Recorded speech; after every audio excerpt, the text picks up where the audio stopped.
Dans Moi Sanderef, en fait, j'ai cherché à prêter un peu de ma propre vie à un personnage dont la vie était trop courte, qui est mon oncle qui est mort dans un train de déportation entre Budapest et Auschwitz. Il est mort dans ce train battu à mort par un SS. Et voilà, dans ce livre, sur cet oncle que je n'ai pas connu et dont je savais peu de choses, j'ai voulu lui prêter mon corps, en quelque sorte, puisqu'on parle de corps, et en tout cas lui prêter un peu de vie en projetant dans sa biographie un peu de la mienne, à partir d'une chose que me disait ma tante, donc sa sœur, une seule survivante avec mon père de la famille, que je lui ressemblais beaucoup, que j'étais en quelque sorte sa réincarnation.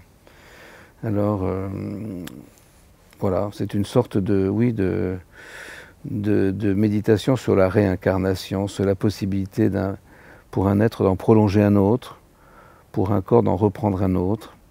Et par exemple, j'ai travaillé dans un livre sur la question des visages.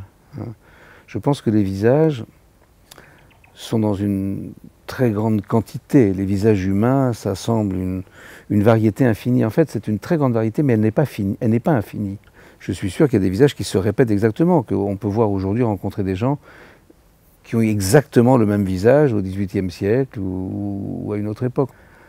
Je suis à peu près sûr que... Il m'arrive très souvent, par exemple, dans le métro, de voir quelqu'un que j'ai l'impression d'avoir déjà vu. On fait avec les visages qui existent, donc il y a des visages qui reviennent. Et je pense que pour les corps aussi.